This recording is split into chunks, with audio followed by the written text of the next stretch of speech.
Hello সবাইকে, সবাই কেমন আছেন? আশা করি ভালো আছেন। সবাইকে রাধে রাধে।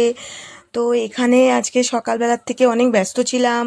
তো এখানে আজকে আমি অনেকগুলো যে কাপড়গুলো আমার কাচা হয়েছিল সেই কাপড়গুলো আর কিছুটা কাপড় আগে তো ওগুলো ছিল সব রাখা, কিন্তু ভাঁজগুলো ঠিক ছিল না। তো এখন আমি সব আলমারিগুলো পরিষ্কার করা নেই, যেহেতু এখন হালকা হালকা গরম পড়ে গেছে, ওর জন্য এখন সব কাপড়গুলো তুলে নিতে হবে। আর এগুলো কিছু অনুষ্ঠান বাড়ি ছিল, এগুলো ছিল অনেকগুলোই কাপড় বার করা হয়েছিল, নিয়ে কেচে এইভাবে রাখা ছিল। গুছানোর সময় পাচ্ছিলাম না, কারণ ঘরে এত কাজ হচ্ছিল, তা আলমারি গুছাবার সময়ই হচ্ছিল না। তো এখানে প্রচুর কাপড় রয়েছে, এখন আমি সব কাপড়গুলো গুছিয়ে নেব। আর যখন আমি বসি কাপড় গুছাতে, তখন আমি সব আলমারিতে যেগুলো এলোমেলো হয়ে থাকে ওইগুলো আমি সমস্ত গুছিয়ে নিই।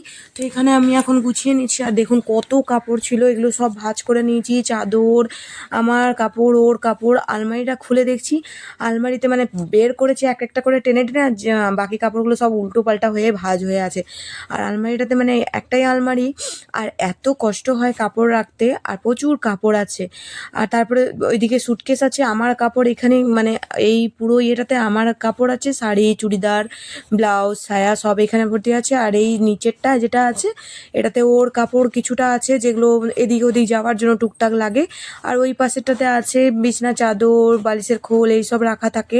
আর এখানে উপরে যে এগুলো রাখা থাকে সেগুলো ডেলি যেগুলো ব্যবহার করা হয়, আমার নাইটি, ওর হাফ প্যান্ট, ট্রাউজার, এইসব ওগুলো থাকে। আর ওই পাশে সুটকেস আছে, ওই সুটকেসের মধ্যে বাকি কাপড়গুলো ওর রেখে দিই, যেগুলো কোথাও গেলে, বাইরে ঘুরতে টুরতে গেলে যেগুলো লাগে। তো বেশি জায়গা নেই আলমারিটাতে, ওই জন্য অনেক অসুবিধা হয়ে যায় এইটুকু আলমারিতে। আর আমার একদম আমি বিরক্ত হয়ে গেছি, এত কাপড় আর ঢুকছে না, ঠেসে ঠেসে সব ঢুকালাম আমি কোনো রকম। তো এখানে আমার কাপড় সব গুছানো হয়ে গেছে, আর আমার পুরো আলমারি আমি সেট করে নিলাম। এবার আমার ঘরটা একটু ফাঁকা হলো, পুরো ঘরটা একদম এদিকে কাপড় ওদিকে কাপড়। দেখিয়েছিলাম আপনাদেরকে আগের ভিডিওতে যে কত কাপড় জমা হয়ে আছে, আমি টাইমই পাচ্ছিলাম না যে কাপড়গুলো গুছাবো। তো আমার নিজের জায়গাটা গুছানো কমপ্লিট হলো। এখানে যেখানে চাদরগুলো থাকে, তো এখানে দেখছি সব এলোমেলো হয়ে আছে। আর কিছুটা চাদর আমি কেচেছি, ওইগুলো সব ঢুকিয়ে দেবো। তো কেন কি ঘরটাতে এত ধুলো আসে, যার কারণে বাইরে কাপড়গুলো রাখলে না ভীষণ নোংরা হয়ে যায়, আর কাপড়গুলোতে ধুল জমে যায়। ওই জন্য আমি ধুয়ে আনি, কাপড়গুলো ধুয়ে এসে তাড়াতাড়ি গুছিয়ে নিই। তো এখানে আমার গুছানো হয়ে গেছে। আর আজকে ইচ্ছে আছে যে মটরের কচুরি করব। তো অনেক দিন ধরেই ভাবছি। তো এদিকে ও আমাকে দেখে না মায়া লেগে গেছে যে এত সকাল থেকে খাচ্ছে, টাইম পাইনি একটু বসার। আর এদিকে দেখুন এখনও এতগুলো কাপড় ওই যে পিছনে রাখা আছে, ওগুলো কাচার আছে। আর এইগুলো এখন নিচে যেগুলো শুকিয়েছিল ওইগুলো এখন রাখা আছে। তো আমি সন্ধ্যা টন্দা দিয়ে ঘরটা ঝাড় দিয়ে একটু গাটা ধুলাম, ধুয়ে সন্ধ্যা দিলাম, নিয়ে আমি চুড়িদারটা পরে নিলাম। তো আমি এসে দেখছি যে ও ঘুম থেকে উঠে গেছে, নিয়ে ও আমাকে বলছে যে চলো আমি তোমায় হেল্প করে দিই। তো ও তো কোনোদিন বাসন গুছায় না, তাই বুঝতে পারছে না। তো আমি বলে দিলাম এখানে এটা রাখো, নিয়ে ও আর পারলো না, কিছু বাসন গুছিয়েছে, কিছুটা রেখে দিচ্ছে। তো এদিকে আমার বাসন গুছাতে গুছাতে দুধ চলে এলো, তো আমি দুধ নিয়ে নিলাম। আর এখানে আমি চা করে নিচ্ছি একদিকে। আর আজকে একটু চিপস ভাজবো, কারণ এখানে যখন আমাদের মেলা বসে না, শিবরাত্রির মেলা, তারপর দুর্গাপূজার মেলা, তো মেলাতে একটা চিপস বিক্রি হয়, ওটা টমেটো আর আলুর। এত টেস্টি হয় চিপসটা খেতে। তো আমি ও মেলার থেকে কিছু কিনি না কিনি, কিন্তু আমি এই আচার, আমের আচার, মিক্স আচার, আর আপনার এই চিপসটা কিনে আনি। তো এখানে আমি চিপসটা বার করে নিলাম, এখন আমি ভেজে নেব। আর ওর একটা বন্ধু এসেছে, ও বাইরে গল্প করছে।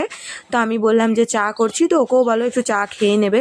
তো এদিকে আমি ঝটপট পাঁপড়টা ভেজে নিচ্ছি, এই চাটা খেয়ে তারপরে আবার রাত্রের রান্না করব। তো এখানে আমি ঝটপট করে নিচে দিকে চাও কমপ্লিট হয়ে গেছে। তো আমার ভিডিও কেমন লাগছে আপনাদের, যদি ভালো লেগে থাকে তাহলে অবশ্যই একটা লাইক কমেন্ট করবেন। সকালে তো দেখালাম যে প্রচুর কাজ ছিল, কালকে কাপড় উপরও অনেক কেচেছিলাম। আর আজকে সকাল থেকে তো ব্লগ বানাতে পারিনি, কেন অনেকটাই ব্যস্ত ছিলাম। আজকে একটু আমাদের যাওয়ারও ছিল, টাইম ছিল না। আর তারপরে ঘরে এসে তো সমস্ত প্রচুর কাজ, দেখতেই পাচ্ছেন কত কাজ ছিল, কাপড়গুলো এলোমেলো হয়ে পড়েছিল। তো এদিকে আমার চিপস ভাজা হয়ে গেছে, আর এদিকে আমার চা করাও হয়ে গেছে।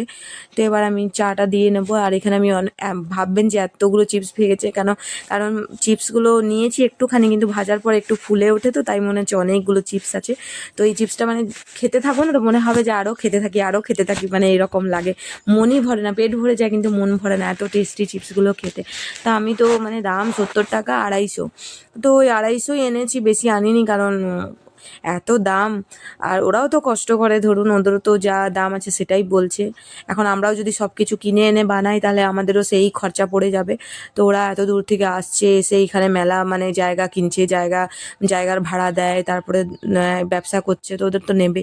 তো এখানে আমার চা দেওয়া কমপ্লিট হয়ে গেছে, ওদেরকে আমি দিয়ে দিলাম, ওরা বসে নিচে খাচ্ছে। আর আমি এই যে আমারটা নিয়ে নিয়েছি, তো আমি এক সাইডে বসে খেয়ে নেবো, আর এদিকে আমি দুধ বসিয়ে দিচ্ছি, দুধটা ততক্ষণ ফুটে যাবে। তা আবার দেখা হবে।